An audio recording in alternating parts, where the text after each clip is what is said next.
Greetings, this is Griff Ruby, the Nostalgic Catholic, with another Isaac Asimov short story review. This one is so insignificant it doesn't even feature on the cover of this magazine, either his name or the story, but at least it is listed inside the table of contents under the category of short stories, where it is listed as Silly Asses, and has a page number, and there's even a small squib here. Let's read the squib. And the squib reads, "Could man learn that some things were never justifiable?" No, that's, sorry. Silly Asses. Why the recorder scratched a certain planet from the list. Yeah, that's it. Okay. There's one other little thing here. They've got some advertisements about some upcoming things and so forth. Oh, USH must be Carol Epschler's stories. Oh, she. Okay. And it says here, but Isaac Asimov loves to see his name in print, even though this runs the horrible risk of misspelling it.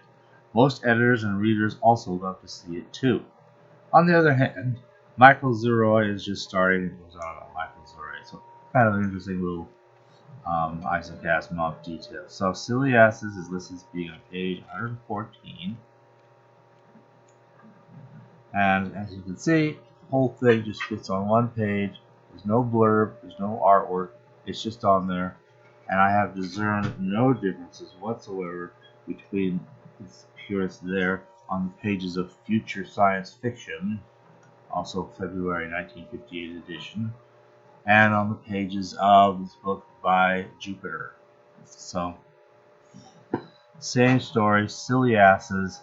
All you've got is there's planet. There's a guy who's in charge of Rigelian, who's in charge of keeping track of all the galactic records. His name is Neron, and he has these two books. A very, very large book full of the list of all the planets in the galaxy that have attained basic intelligence, some minimal criteria that's not exactly clarified, and then a much smaller book of those intelligent species listed as have achieved some important threshold of intelligence, such that they can be considered mature races.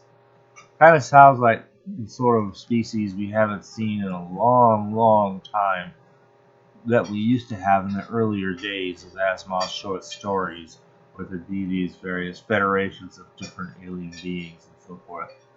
So this goes back a long ways since that to see anything like that. So what have we got? Anyway, Earth has just crossed an important threshold and gotten promoted from the big book to the little book. That's really important. And then it turns out that somebody makes an interesting observation. Apparently, the threshold for passing through species maturity, intelligence maturity, is the ability to handle or create controlled fusion.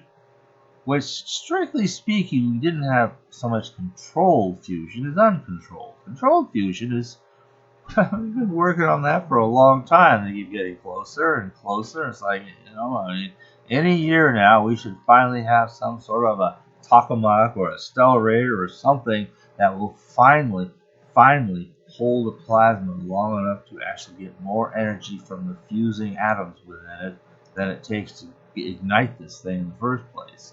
At which point it becomes practical to use this thing to generate power. That would be a whole new kind of nuclear power. It doesn't involve radioactivity, it doesn't involve hyper scarce elements. You do need deuterium and probably some tritium too, which are somewhat scarce, especially the tritium. But I don't know, maybe you could work, I don't know how they're planning to do that, the tritium part. But at any rate, that can't be any worse than trying to do uranium. I mean, tritium's got to be available as a decay product of something common, because there's a fair amount of it. I just don't know off the top of my head what creates tritium. So, sorry, I'm not familiar with all the decay series on the periodic table. But at any rate, tritium's got a half-life of, 17 years or something. it doesn't last long. So the fact that there's any around means there's got to be some fairly common source. If you just gather that source, then you probably got your source of tritium. Deuterium, well, you got enough deuterium in the oceans to last, eons. If we ever do get thermonuclear fusion, well, that would be really something. Anyway, the only thermonuclear fusion that's been witnessed is that we could use it in bombs. I guess that was considered enough. Unfortunately, something else happens here. It's so short that I really can't get too much into this without pretty much giving the story away, so I might as well just share this. Well, it turns out that, they're on and say, well, alright, that's the criterion, and so soon the ships will be probing out and making contact with the Federation, our Federation of different alien species.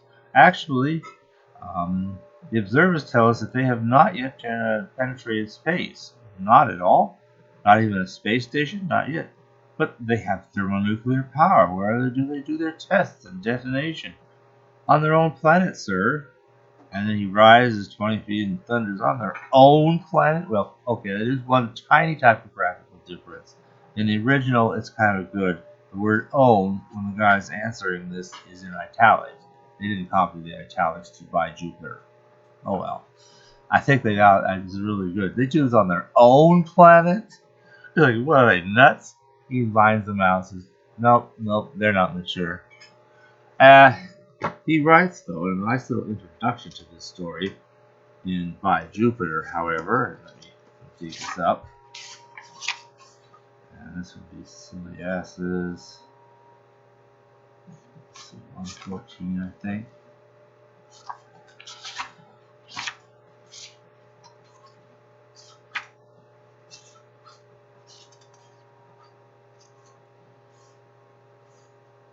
Okay. First he introduces it by saying, in this next story, Silly Asses is one I'd better say very little about, for the commentary will be longer than the story. I wrote it on July 29, 1957, and it was rejected by 2 different magazines before Bob Lowndes kindly made a home for it. I guess that's the editor of Future Fiction. It appeared in the February 1958 issue of Future. Then we have the story. And then a tiny commentary after that before moving on to the next. This is another story with a moral, I'm afraid. But you see, the nuclear danger had escalated with both the United States and the Soviet Union developed the fusion H-bomb, and I was bitter again. So, anyway, that's what that was about, and yeah, he was just, it's kind of another version of Let's Not, only it's now involving alien beings. What would they think of people who would actually test nuclear bombs on their planet? So that's the story, and there it is. Anyway, it's not worth more time than that, but it's mildly interesting. It is kind of funny. So thanks for reading. Thanks for listening.